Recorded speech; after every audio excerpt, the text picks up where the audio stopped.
வணக்கம். Ilangai number 1 sports hub thepaparel.com March மாதம் 3வது வாரத்துக்கான விளையாட்டு கண்ணோட்டம் நிகழ்ச்சிக்கு உங்கள் அனைவரையும் அன்புடன் வரவேற்கின்றோம். இந்த வார விளையாட்டு கண்ணோட்டம் நிகழ்ச்சியில் இலங்கை மற்றும் இந்திய அணிகளுக்கு இடையில் நிறைவுக்கு வந்த டெஸ்ட் தொடர், அதேபோல இலங்கையில் தற்பொழுது விறுவிறுப்பாக நடைபெற்று வருகின்ற தேசிய சூப்பர் லீக் 4 நாட்கள் கொண்ட கிரிக்கெட் தொடர், இலங்கை வீரர்களுக்காக இலங்கை கிரிக்கெட் சபையினால் வழங்கப்பட்டிருக்கக்கூடிய இந்த ஆண்டுக்கான புதிய ஒப்பந்தங்கள் மற்றும் நியூசிலாந்தில் தற்பொழுது விறுவிறுப்பாக நடைபெற்று வருகின்ற ஐசிசியின் மகளிருக்கான ஒருநாள் உலகக்கிண கிரிக்கெட் தொடர், இறுதியாக இந்த முறை ஐபிஎல் தொடரில் களமிறங்க உள்ள இலங்கை வீரர்கள், பயிற்சியாளர்கள் குறித்த முக்கியமான விவரங்களையும் இந்த வார நிகழ்ச்சியில் நாங்கள் பார்க்க இருக்கின்றோம். வாங்க நிகழ்ச்சிக்குள் போகலாம்.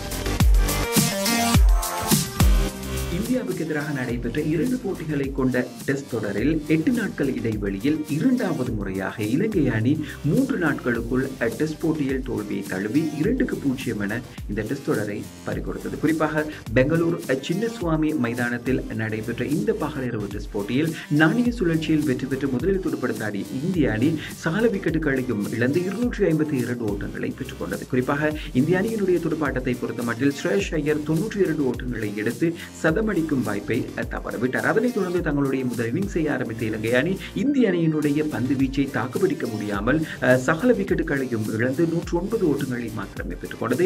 இலங்கை அணியினுடைய துடுப்பாட்டத்தை பொறுத்தமட்டில் இலங்கை அணியினுடைய அனுபவ வீரரான ஏஞ்சலோ மேத்யூஸ் 43 ஓட்டங்களை அதிகபட்சமாக பெற்றுக் கொண்டார். இதனை அடுத்து தங்களுடைய 2வது இன்னிங்ஸை ஆரம்பித்த இந்திய அணி 303 ஓட்டங்களை பெற்றுக்கொண்டு போட்டியை இடைநிறுத்திக் கொண்டது. எனவே இலங்கை அணிக்கு 447 என்ற இமாலய இலக்கு வெற்றி இலக்காக நிர்ணயிக்கப்பட்டது. இதனை தொடர்ந்து இலங்கை அணி தங்களுடைய 2வது இன்னிங்ஸை ஆரம்பித்தது. ஆனாலும் இலங்கை அணி வீரர்கள் மீண்டும் ஒருமுறை தங்களுடைய பொறுப்பற்ற துடுப்பாட்டத்தினால் இந்த போட்டியில் சகல விக்கெட்டுகளையும் இழந்து 208 ஓட்டங்களை மாத்திரம் பெற்று 238 ஓட்டங்களால் இந்த டெஸ்ட் போட்டியில் தோல்வியை தழுவி 2-0 என இந்த டெஸ்ட் தொடரை இலங்கை அணி பறிகொடுத்தது. இந்த போட்டியினுடைய ஆட்ட நாயகன் விருதை இந்திய அணியினுடைய 2 இன்னிங்ஸுகளிலும் அரை சதம் அடித்திருந்த ஸ்ரேயஸ் ஐயர் பெற்றுக்கொள்ள இந்த தொடரினுடைய தொடர் நாயகன் விருதை ரிஷப் பாண்ட் பெற்றுக்கொண்டார். எனவே இந்த போட்டி தொடரை எடுத்துக்கொண்டால், குறிப்பாக இந்த டெஸ்ட் போட்டியை எடுத்துக்கொண்டால் இந்திய அணி வீரர்களும் இலங்கை அணி வீரர்களும் ஒரு சில சாதனைகளை படைத்திருந்தார்கள்.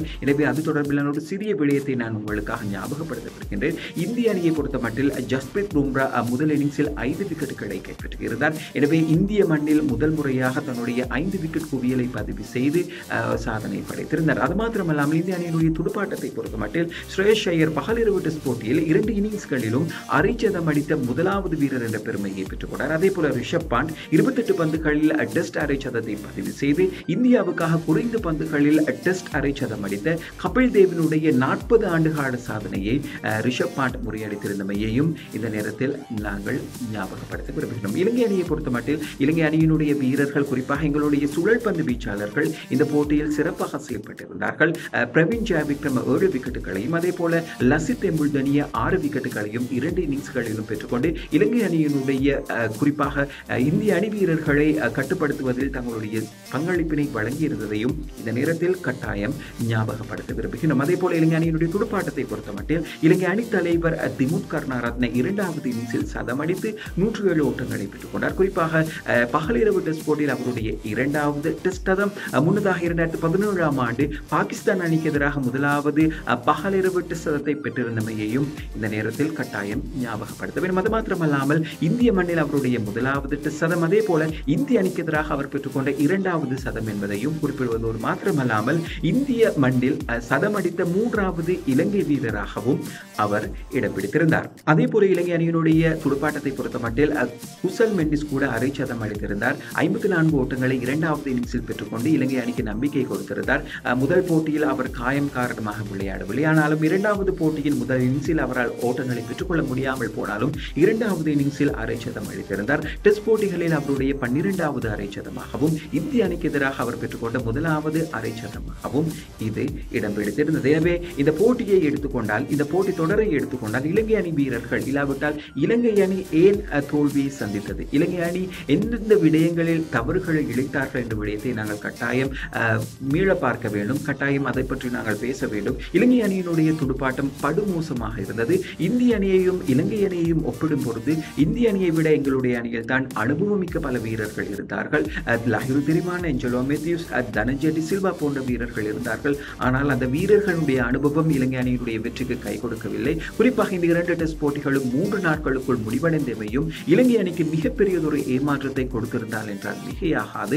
அது மாத்திரமல்லாமல் எங்களுடைய வீரர்கள் தங்களுடைய திறமைகளை வெளிப்படுத்துவதில் தயக்கம் காட்டியிருந்ததையும், இல்லாவிட்டால் இந்திய அணி வீரர்கள் இந்திய பந்து வீச்சாளர்களுக்கு எதிராக தடுமாறி இருந்ததையும், அவர்களுக்கு எதிராக ஒரு பயத்துடன் விளையாடி இருந்ததையும் இந்த டெஸ்ட் போட்டி முழுவதும் எங்களால் பார்க்கக்கூடியதாக இருந்தது. எதுவாறாயினும் இலங்கை அணி இந்த டெஸ்ட் தொடர் தோல்வியுடன் ICCயின் உலக டெஸ்ட் சாம்பியன்ஷிப் புள்ளிகள் பட்டியலில் முதலிடத்திலிருந்து 5வது இடத்துக்கு பின்தள்ளப்பட 5வது இடத்தில் இருந்த இந்திய அணி 4வது இடத்துக்கு முன்னேறி இருக்கின்றது. எனவே இலங்கை அணிக்கு இது மிகப்பெரியதொரு ஏமாற்றம். ஏனென்று சொன்னால் இந்த டெஸ்ட் தொடர் ஆரம்பமாவதற்கு முன்னதாக இலங்கை அணி இந்த புள்ளிகள் பட்டியலில் முதலிடத்தில் நீடித்தது. ஆனால் கடைசியில் இந்த டெஸ்ட் தொடர் முடிவடைகின்ற பொழுது இலங்கை அணி 5வது இடத்துக்கு பின்தள்ளப்பட்டிருக்கிறது. இலங்கை அணியினுடைய தோல்விக்கான காரணம் என்ன என்று சொல்லி நாங்கள் பார்க்கும் பொழுது முதலாவது விடயம் தான் எங்களுடைய வீரர்கள், எங்களுடைய துடுப்பாட்டத்தை நாங்கள், எங்களுடைய பந்து வீச்சை நாங்கள் எவ்வளவு குறையாக நாங்கள் சொல்கின்றோமோ அதே போல எங்களுடைய பயிற்றுவிப்பு குழாம் பற்றியும் நிச்சயமாக நாங்கள் பேச வேண்டும். எங்களுடைய அணியில் ஒரு நிரந்தர பயிற்சியாளர் இருக்கவில்லை. எங்களுடைய வீரர்களை முகாமைத்துவம் செய்வதற்கு, அவர்களை சரியான முறையில் கையாண்டு எந்தெந்த இடங்களில் களமிறக்க வேண்டும், அவர்களுக்கு எவ்வாறான பொறுப்புகளை கொடுக்க வேண்டும் என்ற விடயங்களை பேசுவதற்கும் அதனை தயார்படுத்துவதற்கும் எங்களுடைய அணியில் ஒரு பயிற்றுவிப்பாளர் இல்லை என்ற ஒரு குற்றச்சாட்டு இருந்து கொண்டே இருக்கிறது. இதனை இந்த தொடர் முழுவதும் இந்திய அணிக்கு எதிரான இந்த T20 மற்றும் டெஸ்ட் தொடர் முழுவதும் எங்களால் பார்க்க முடிந்தது. எனவே இலங்கை அணியினுடைய இந்த தோல்விக்கு குறிப்பாக எங்களுடைய இந்த பயிற்றுவிப்பாளர்கள் இல்லை என்ற ஒரு விடயத்தையும் நாங்கள் கட்டாயம் ஞாபகப்படுத்த வேண்டும். அதே போல எங்களுடைய அணி தேர்வும் மிகவும் மோசமாக இருந்தது. எங்களுடைய தேர்வாளர்கள் பக்கச்சார்பாக அணி தேர்வினை மேற்கொண்டார்களா என்ற கேள்வியும் எங்களுடைய மத்தியில் எழுந்து கொண்டேதான் இருக்கிறது. எங்களுக்கு தெரியும் T20 தொடரின் போது பானுக ராஜபக்ஷ அதிரடியாக அணியில் இருந்து நீக்கப்பட்டார். அதே போல எங்களுக்கு தெரியும் டெஸ்ட் தொடரை பொறுத்த மட்டில் முதலாவது டெஸ்ட் போட்டியில் 2 சுழல் பந்து வீச்சாளர்களோடு விளையாடுவோம் என்ற விடயத்தை திமுத் கருணாரத்ன கூறியிருந்தாலும் நாணய சுழற்சிக்கு முன்னதாக இன்னும் ஒரு மேலதிகமாக ஒரு வேகப்பந்து வீச்சாளரோடு விளையாடி இருந்தால் அது இலங்கை அணிக்கு மிகப்பெரிய ஒரு பின்னடைவை கொடுத்தது. அதே போல 2வது டெஸ்ட் போட்டியில் துஷ்மந்த சமீர விளையாடுவார் என பெரிதும் எதிர்பார்க்கப்பட்டது. ஆனால் கடைசியில் அவருக்கும் இலங்கை அணியில் வாய்ப்பு கொடுக்கவில்லை. எனவே இவை அனைத்தும் மிகப்பெரியதொரு சர்ச்சையான விடயமாக பார்க்கப்படுகின்றது. இந்தியாவுக்காக நாங்கள் எங்களுடைய அணி தேர்வில் மாற்றங்களை செய்தோமா, அதற்காக வேண்டி விட்டுக் கொடுப்புகளை மேற்கொண்டோமா என்ற சந்தேகங்களும் எங்களுடைய ரசிகர்கள் மத்தியில் இருந்து கொண்டேதான் இருக்கின்றது. எனவே எங்களுடைய தேர்வாளர்களுடைய பொறுப்பற்ற அந்த தேர்வு முறைகளும் இந்த தொடரில் எங்களுக்கு மிகப்பெரியதொரு பின்னடைவை, ஏமாற்றத்தை கொடுத்திருந்ததையும் கட்டாயம் இந்த நேரத்தில் சுட்டிக்காட்ட விரும்புகின்றோம். இந்த டெஸ்ட் தொடரை எடுத்துக்கொண்டால் நாங்கள் பெரிதும் எதிர்பார்க்கப்பட்ட ஒரு சில வீரர்கள் தங்களுடைய திறமைகளை வெளிப்படுத்த தவறி இருந்தது இந்த நேரத்தில் கட்டாயம் சுட்டிக்காட்ட வேண்டும். உதாரணமாக சரித் அசலாங்க முதலாவது டெஸ்ட் போட்டியில் 29 ஓட்டங்கள் 20 ஓட்டங்கள், 2வது டெஸ்ட் போட்டியில் தலா 5 ஓட்டங்களை பெற்றுக் கொண்டிருக்கின்றார். எனவே இவர் ஒரு டெஸ்ட் வீரரா என்பதை எங்களுடைய தேர்வாளர்கள் கட்டாயம் சிந்தித்து பார்க்க வேண்டும். அதே போல பிரவீன் ஜெயவிக்ரம மட்டுப்படுத்தப்பட்ட போட்டிகளுக்கான வீரரா, அவர் ஒரு டெஸ்ட் வீரரா என்பதை கட்டாயம் எங்களுடைய தேர்வாளர்கள் புரிந்து கொள்ள வேண்டும். எனவே எங்களுடைய தேவையற்ற வீரர்கள் தேவையற்ற முறையில் ஒவ்வொரு அணிகளுக்காகவும் பயன்படுத்தப்படுகின்றமை மிகப்பெரியதொரு ஏமாற்றத்தை எங்களுக்கு அண்மை காலமாக பார்க்கக்கூடியதாக இருக்கிறது. குறிப்பாக சாமிக கருணாரத்ன அவர் ஒரு டெஸ்ட் வீரரா என்பதையும், எங்களுடைய அணி தேர்வு, எங்களுடைய வீரர்கள் எந்தெந்த போட்டிகளுக்காக களமிறக்கப்பட வேண்டும் என்ற விடயத்தை கூட எங்களுடைய தேர்வாளர்களால் ஊகிக்க முடியாமல் இருப்பதும் மிகவும் ஒரு கவலையான விடயமாக இருப்பதையும் இந்த நேரத்தில் கட்டாயம் நாங்கள் சுட்டிக்காட்ட விரும்புகிறோம். எது எவ்வாறாயினும் இந்த டெஸ்ட் தொடருடன் எங்களுடைய இலங்கை அணியினுடைய முன்னணி வேகப்பந்து வீச்சாளரான சுரங்க லக்மால் தன்னுடைய 13 ஆண்டு கால டெஸ்ட் கிரிக்கெட் வாழ்க்கைக்கு, இல்லாவிட்டால் சர்வதேச கிரிக்கெட் வாழ்க்கைக்கு விடை கொடுத்திருந்தார். இலங்கை அணிக்காக அவர் 70 டெஸ்ட் போட்டிகளில் விளையாடி 171 விக்கெட்டுகளை கைப்பற்றியிருந்தார். 34 வயதான சுரங்க லக்மால் இந்த டெஸ்ட் தொடருடன் சர்வதேச கிரிக்கெட்டில் இருந்து விடைபெறுவது இலங்கை அணியை பொறுத்த மட்டில், குறிப்பாக இலங்கை டெஸ்ட் அணியை பொறுத்த மட்டில் மிகப்பெரியதொரு பின்னடைவை கொடுக்கும். ஏனென்று சொன்னால் அவருக்கு பதிலாக நாங்கள் எந்த ஒரு வேகப்பந்து வீச்சாளரையும் இதுவரை தயார்படுத்தவில்லை. எங்களுடைய உள்ளூர் கழக மட்ட போட்டிகளில் திறமையான வீரர்கள் இருந்தாலும் அவருக்கு பதிலாக இன்னும் ஒரு வீரர் யார் அவருடைய இடத்தை நிரப்ப போகின்றார் என்ற விடயமும் சந்தேகமும் கேள்வியும் எங்களுடைய மத்தியில் இருந்து கொண்டேதான் இருக்கிறது. எது எவ்வாறாயினும் தன்னுடைய எஞ்சிய காலங்களை, குறிப்பாக எதிர்வரும் 2 ஆண்டுகளுக்கு இங்கிலாந்தின் கவுண்டி போட்டிகளில் விளையாடி இருக்கிறார். டெர்பிஷயர் அணிக்காக அவர் விளையாடி இருக்கிறார். அதே போல எனவே அவருக்கான பிரியா விடையை நாங்கள் நிச்சயமாக ஒரு ஏமாற்றமாக ஒரு அமைந்திருந்ததை நாங்கள் கட்டாயம் ஞாபகப்படுத்த வேண்டும். எங்களால் அவருக்கான அந்த வெற்றியை பெற்றுக் கொடுக்க முடியாமல் போனது. இலங்கை அணிக்காக அவர் ஒரு சில போட்டிகளில் டெஸ்ட் அணி தலைவராகவும் செயல்பட்டிருந்தார். T20 ஒருநாள் போட்டி என பல போட்டிகளில் தன்னுடைய திறமைகளை வெளிப்படுத்தி ஒரு முன்னணி முக்கிய வீரர், வேகப்பந்து வீச்சாளர். எனவே எதிர்வரும் காலங்களில் இலங்கை தேர்வாளர்கள் என்ன செய்ய போகின்றார்கள் என்பதை நாங்கள் பொறுத்திருந்து பார்ப்பதோடு மாத்திரமல்லாமல் சுரங்க லக்மாலினுடைய எஞ்சிய தன்னுடைய ஓய்வு காலம் சிறப்பாக அமைய வேண்டும் என்று சொல்லி thepapari.com எங்களுடைய குழுவின் சார்பாக நாங்கள் மனமார்ந்த வாழ்த்துக்களையும் தெரிவித்துக் கொள்கின்றோம். எனவே இந்த டெஸ்ட் தொடர் அது மாத்திரமல்லாமல் T20 தொடர், இலங்கை அணி இந்த T20 தொடருக்கு முன்னதாக ஆஸ்திரேலியா சென்றிருந்தது.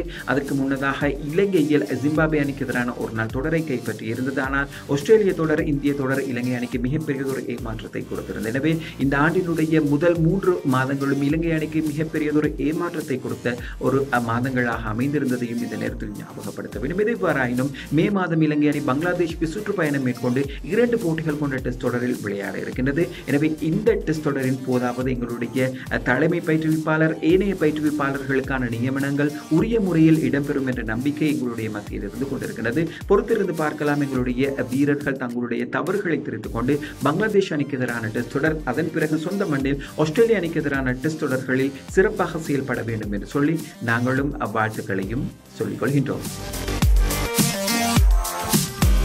இலங்கை கிரிக்கெட் சபையினால் ஏற்பாடு செய்யப்பட்டுள்ள தேசிய சூப்பர் லீக் 4 நாட்கள் கொண்ட கிரிக்கெட் தொடரின் 3வது வாரத்துக்கான 2 போட்டிகள் கடந்த வார இறுதியில் நிறைவுக்கு வந்தன. இதில் கொழும்பு பிரேமதாச மைதானத்தில் நடைபெற்ற கண்டி அணிக்கு எதிரான போட்டியில் கொழும்பு அணி 6 விக்கெட்டுகளினால் வெற்றியை பதிவு செய்தது. குறிப்பாக இந்த முறை போட்டித் தொடரில் தொடர்ச்சியாக கொழும்பு அணி 2வது வெற்றியை பதிவு செய்து புள்ளிகள் பட்டியலிலும் முதலிடத்தை பெற்றுக் கொண்டது. கொழும்பு அணியினுடைய துடுப்பாட்டத்தை பொறுத்த மட்டில் ஓஷத பெர்னாண்டோ சதமடித்து அசத்தி இருந்தார். இந்த முறை போட்டித் தொடரில் அவருடைய 2வது சதம். அதே போல கண்டி அணியை பொறுத்த மட்டில் கமிந்து மெண்டிஸ் சதம் அடித்து அசத்தி இருந்தார். இந்த முறை போட்டித் தொடரில் அவருடைய ஹெட்ரிக் சதம் என்பதும் இந்த நேரத்தில் நாங்கள் கட்டாயம் ஞாபகப்படுத்த வேண்டும். அதே போல கொழும்பு அணியினுடைய வேகப்பந்து வீச்சாளர் கசுன் ராஜித் 5 விக்கெட் குவியலை பதிவு செய்திருந்தார். கடந்த காலங்களில் உபாதை காரணமாக இலங்கை அணியில் அவரால் விளையாட முடியாமல் இருந்தது. ஆனால் உபாதைக்கு பிறகு மீண்டும் உள்ளூர் கழக மட்ட போட்டிகள் இல்லாவிட்டால் இந்த முறை தேசிய சூப்பர் லீக் போட்டிகளில் தன்னுடைய திறமைகளை வெளிப்படுத்தி வருகின்றார். இந்த முறை போட்டித் தொடரில் அதிக விக்கெட்டுகளை எடுத்த வீரர்களில் 3வது இடத்தில் நீடிக்கிறார். எனவே அவருக்கு எதிர்வரும் காலங்களில் நிச்சயமாக இலங்கை டெஸ்ட் அணியில் வாய்ப்பு வழங்கப்பட வேண்டும் என்பதுதான் எங்களுடைய கோரிக்கையாகவும் இருந்து கொண்டிருக்கிறது. அதே போல தம்புளையில் நடைபெற்ற 6வது லீக் போட்டியில் தம்புள்ள மற்றும் காலி அணிகள் மோதுகின்றன. இந்த போட்டியானது சமநிலையில் நிறைவுக்கு வந்தது. தம்புள்ள அணியினுடைய துடுப்பாட்டத்தை பொறுத்த மட்டில் எங்களுடைய அண்மை காலமாக இலங்கை அணியில் இடம் பிடித்து விளையாடி வரக்கூடிய ஒரு வீரராக இருந்த மினோத் பானுக்கு சதம் அடித்து அசத்துகிறார். அதே போல நிமேஷ் குணசிங்கவும் தன்னுடைய சதத்தை பூர்த்தி செய்திருந்தார். காலி அணியினுடைய துடுப்பாட்டத்தை பொறுத்த மட்டில் இளம் வீரர்களான ஹேஷான் துமிந்து சதம் அடிக்க, அதே போல அந்த அணியினுடைய தலைவர் தனஞ்சய லக்ஷானும் சதம் அடித்து அசத்துகிறார். 23 வயதான தனஞ்சய லக்ஷான் சிறப்பான முறையில் தன்னுடைய திறமைகளை பந்து வீச்சிலும் துடுப்பாட்டத்திலும் இந்த தொடரில் வெளிப்படுத்தி வருகின்றதையும் இந்த நேரத்தில் கட்டாயம் ஞாபகப்படுத்த வேண்டும். எதிர்பாராயினும் 3 வாரங்கள் இந்த போட்டித் தொடர் நடைபெற்று நிறைவுக்கு வந்திருக்கின்றன. புள்ளிகள் பட்டியலை எடுத்துக்கொண்டால் 2 வெற்றிகளை பதிவு செய்த கொழும்பு அணி முதலிடத்திலும், 2வது இடத்தில் கண்டி அணியும், 3வது இடத்தில் காலி அணியும், 4வது இடத்தில் யாழ்ப்பாணம் அணியும், கடைசி இடத்தில் தம்புள்ள அணியும் காணப்படுகின்றது. அது மாத்திரமல்லாமல் அதிக ஓட்டங்களை குவித்த வீரர்கள் தரவரிசையில் பட்டியலில் முதலிடத்தில் கண்டி அணியினுடைய தலைவர் கமிந்து மெண்டிஸ் காணப்படுகின்றார். அவர் 447 ஓட்டங்களுடன் முதலிடத்தையும், அதே அணியைச் சேர்ந்த சஹனா ராஜிகே 2வது இடத்தில் 337 ஓட்டங்களுடன் காணப்படுகின்றார். அதே போல அதிக விக்கெட்டுகளை எடுத்த வீரர்கள் தரவரிசையில் கொழும்பு அணியைச் சேர்ந்த பிரபாத் ஜெயசூரிய 15 விக்கெட்டுகளுடன் முதலிடத்தையும், அதே அணியைச் சேர்ந்த 22 வயதான சகலத்துறை வீரரான லக்ஷித மானசிங்க 12 விக்கெட்டுகளுடன் 2வது இடத்திலும் காணப்படுகின்றன. எனவே இந்த வாரம் 4வது வாரத்துக்கான 2 போட்டிகள் நடைபெற இருக்கின்றன. எனவே இந்த தொடர் இன்னும் விறுவிறுப்பாக நடைபெற்று வருகின்றன. திறமையான இளம் வீரர்கள் தங்களுடைய திறமைகளை வெளிப்படுத்தி வருகின்றார்கள். இவர்களுக்கு நிச்சயம் எதிர்வரும் காலங்களில் இலங்கை டெஸ்ட் அணியில் வாய்ப்பு கொடுக்க வேண்டும் என்பதுதான் எங்களுடைய கோரிக்கையாகவும் இருந்து கொண்டிருக்கின்றது என்பதையும் இந்த நேரத்தில் நாங்கள் ஞாபகப்படுத்த விரும்புகின்றோம்.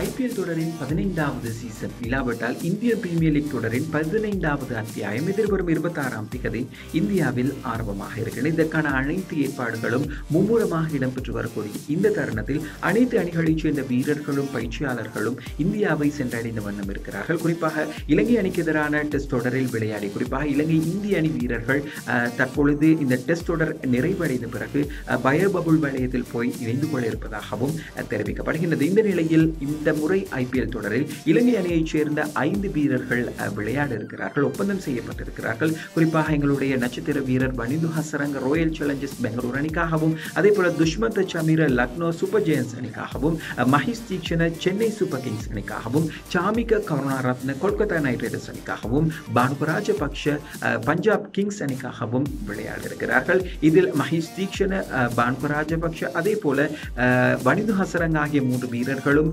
இலங்கையிலிருந்து இந்தியாவுக்கு புறப்பட்டு சென்றிருக்கிறார்கள். தற்பொழுது அவர்கள் பயோ பபுள் வலயத்தில் இருக்கிறார்கள். ஆனாலும் இந்திய அணிக்கு எதிரான டெஸ்ட் தொடரில் விளையாடிய சாமிக கருணாரத்னவும் துஷ்மந்த் சமீரவும் நேரடியாக இலங்கை அணியிலிருந்து நேரடியாக அந்தந்த அணிகளோடு போய் இணைந்து கொள்ள இருப்பதாகவும் தெரிவிக்கப்படுகின்றது. இது இவ்வாறு இருக்க இந்த முறை IPL தொடரில் இலங்கை அணியைச் சேர்ந்த முன்னாள் வீரர்கள் சிலர் பயிற்றுவிப்பாளர்களாகவும் ஆலோசகர்களாகவும் இணைந்து கொண்டிருக்கிறார்கள். அது இலங்கை அணியை பொறுத்த மட்டும் மிகப்பெரியதொரு வெற்றி. குறிப்பாக எங்களுக்கு தெரியும், இலங்கை அணியினுடைய முன்னாள் தலைவரும் நட்சத்திர வீரருமான மஹேல ஜெயவர்தன மும்பை இந்தியன்ஸ் அணியினுடைய தலைமை பயிற்றுவிப்பாளராக செயற்பட்டுக் கொண்டிருக்கிறார். அதே போல குமார் சங்ககார ராஜஸ்தான் ராயல்ஸ் அணியினுடைய பணிப்பாளராகவும் பயிற்றுவிப்பாளராகவும் செயற்பட்டுக் கொண்டிருக்கிறார். அதே போல முத்தையா முரளிதரன் சன்ரைசர்ஸ் ஹைதராபாத் அணியினுடைய பந்துவீச்சு ஆலோசகராகவும் செயல்பட்டுக் கொண்டிருக்கிறார். இது இவ்வாறு இருக்க இந்த முறை IPL தொடரில் முதல் முறையாக ராஜஸ்தான் ராயல்ஸ் அணியினுடைய வேகப்பந்து வீச்சு ஆலோசகராக இல்லாவிட்டால் பயிற்றுவிப்பாளராக லசித் மாலிங் இலங்கை அணியினுடைய முன்னாள் நட்சத்திர வேகப்பந்து வீச்சாளர் நியமிக்கப்பட்டிருக்கிறார். கடந்த வெள்ளிக்கிழமை இது தொடர்பிலான அறிவிப்பு வெளியாக இருந்தது. உங்களுக்கு தெரியும், IPL போட்டிகளில் 122 போட்டிகளில் விளையாடி 170 விக்கெட்டுகளை கைப்பற்றி அதிக விக்கெட்டுகளை வீழ்த்திய வீரராக லசித் மாலிங்க வலம் வந்து கொண்டிருக்கின்றார். கடந்த ஆண்டு சர்வதேச கிரிக்கெட்டிலிருந்து ஓய்வு பெற்றார். அதனைத் தொடர்ந்து அவர் இலங்கை அணிக்கு எதிராக, குறிப்பாக கடந்த மாதம் நடைபெற்ற ஆஸ்திரேலிய அணிக்கு எதிரான T20 தொடரில் இலங்கை அணியினுடைய பந்துவீச்சு ஆலோசகராக வேகப்பந்து வீச்சு ஆலோசகராகவும் செயல்பட்டிருந்தார். அதற்கு முன்னதாக 2018ஆம் ஆண்டு மும்பை இந்தியன்ஸ் அணியினுடைய வேகப்பந்து வீச்சு ஆலோசகராகவும் செயல்பட்டிருந்ததையும் இந்த நேரத்தில் கட்டாயம் ஞாபகப்படுத்த வேண்டும். எனவே குமார் சங்ககாரவுடன் இணைந்து லசித் மாலிங்கவும் ஒரு பயிற்றுவிப்பாளராக IPL தொடரில் புது அவதாரம் எடுக்க இருக்கிறார். அவருடைய அனுபவம் நிச்சயமாக IPL தொடரில் ராஜஸ்தான் ராயல்ஸ் அணி வீரர்களுக்கு, வேகப்பந்து வீச்சாளர்களுக்கு மிகப்பெரியதொரு நன்மையை கொடுக்கும், சாதகத்தை கொடுக்கும் என்பதில் எந்த ஒரு மாற்று கருத்தும் கிடையாது. அது மாத்திரமல்லாமல் எங்களுடைய வீரர்களுக்கும் எங்களுடைய முன்னாள் வீரர்களுக்கும் குறிப்பாக இந்த முறை IPL தொடரானது மிகப்பெரியதொரு விருந்தாக அமைய இருக்கின்றது. நிறைய ஆண்டுகளுக்கு பிறகு எங்களுடைய இலங்கை அணியைச் சேர்ந்த 5 வீரர்கள் இந்த முறை IPL தொடரில் விளையாட இருக்கின்றார்கள். எனவே பெரும்பாலான வீரர்கள் இறுதி 11 அணியில் இடம் பிடித்து தங்களுடைய திறமைகளை வெளிப்படுத்துவார்கள் என்ற நம்பிக்கை எங்களுக்கு காத்திருக்கிறது. அது மாத்திரமல்லாமல் முதல் முறையாக ஒரு வேகப்பந்து வீச்சு பயிற்றுவிப்பாளராக செயல்பட இருக்கக்கூடிய மாலிங்கவுக்கும் எங்களுடைய மனமார்ந்த வாழ்த்துக்களையும் இந்த நேரத்தில் நாங்கள் தெரிவித்துக் கொள்கின்றோம். இந்த வாரமும் விளையாட்டு கண்ணோட்டம் நிகழ்ச்சியின் வாயிலாக பல்வேறுபட்ட முக்கியமான விளையாட்டு செய்திகளை நாங்கள் தொகுப்பாக வழங்கியிருந்தோம். இன்னும் பல உள்நாட்டு மற்றும் வெளிநாட்டு விளையாட்டு செய்திகளை உடனுக்குடன் மும்மொழிகளிலும் அறிந்து கொள்ள தெரிந்து கொள்ள www.thepapare.com என்கிற எங்களுடைய விளையாட்டு இணையதளத்தை பார்வையிடுங்கள். அது மாத்திரமல்லாமல் எங்களுடைய காணொளிகளை பார்வையிட த பாப்பரே தமிழ் யூடியூப் சேனலை சப்ஸ்கிரைப் செய்யுங்கள், லைக் செய்யுங்கள், உங்களுடைய நண்பர்களோடு பகிர்ந்து கொள்ளுங்கள். அடுத்த வாரமும் சந்திப்போம். நன்றி, வணக்கம்.